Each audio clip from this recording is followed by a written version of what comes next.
Seo Sraith Pictiúr ag campáil cuis farraige camping by the sea. An dara lá de bheithimh atá ann. It's an dara lá is fiche de bheithimh atá ann agus tá nárteist thart. It's the 22nd of June and the Leaving Cert is now over. Tá na buacailí I caint le mam agus dad. The boys are talking to mom and dad. Tastian uhu, they want to. Tastian uhu, dulla campáil cuis trá I Loch Garman. They want to go camping by the sea in Wexford. Bawalo Dolan ag an deir seachtaine. They want to go there at the weekend. Capan mom gur smuoinmh maith atá acu. Mom thinks they've got a good idea. Tugann siad cead imeachta don bhirt. They give the two of them permission to go. Tá ionad campála site is Síomhálainn cuis na farraige. The campsite is situated in a lovely site beside the sea. Tá an ghrian ag scuilte na gcloch agus níl scamal sa spéir. The sun is splitting the rocks and there isn't a cloud in the sky. Feicimid cúpla bád seol an bharraige. We see a couple of sailboats on the sea. Cuireann siad an pobal a chéile. They put the tent together agus leagann siad na málaí cuddalta isteán and they lay out the sleeping bags inside it. Dús tá an aimsir thar. At first, the weather is fantastic. Tá an teocht, an ord agus taen na buachailí ag sú na gréine an trá. The temperature is very high and the boys go suntanning on the beach. Tá buachal amháin ina lí faoin ghrian. There's one boy lying down under the sun agus an buachal eile ina sea ag léamh. Another boy is sitting and he's reading. Feicimid an bád seol an bharraige. We see the sailboat on the sea agus cúpla fuileáin ag getal sa spéir. We see a couple of seagulls there flying in the sky.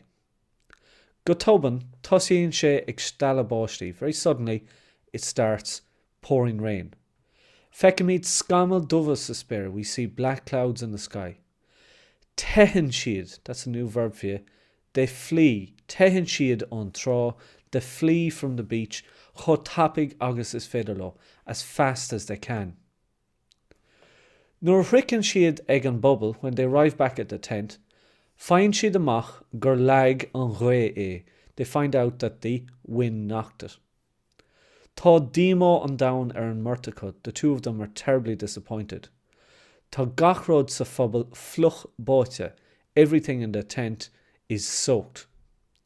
Tá an aimsir ag aireann níos measa faoin aimseo. The weather is getting worse at this stage. Níl clú dá laid acu céir de dhéanamh siad inis. They haven't a clue what they're going to do now. Cuireann na buachailí gléachmháilir an bhfón póca. The boys ring home on the phone. Míníonn an chéad bhuachal do bhaim gohfuil siad fluch go crackan.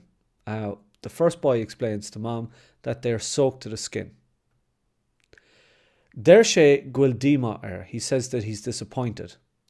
Agus nach bhfuil clú aige cad a dhéanamh sé inis, and he doesn't know what he'll do now. Míníonn an buachal eile do dad. The second boy explains to dad gohfuil an pobal briste that the tent is broken.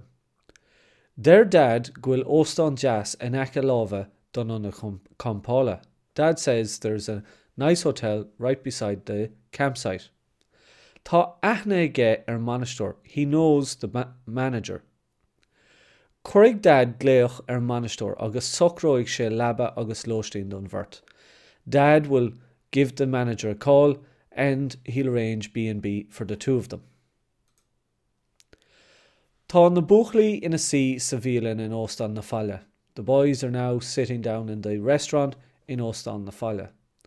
Ní chreideann siad an tá atá orthu. They can't believe how lucky they are. Der buachal amháin is ulca an ghé nach siad an maith do dhuine éigean. One of the boys says it's an ill wind that blows no good. That is a seanachal sa Gaeilge, a proverb. Tá béla blasta agus jock feite go murtacud. The two of them have got a nice tasty meal and a drink. Is dócha gohfuil siad ag githe steak. It seems that they're eating steak. Prátaí brite, boiled potatoes agus cúpla cinál glasry, and a couple of types of vegetables.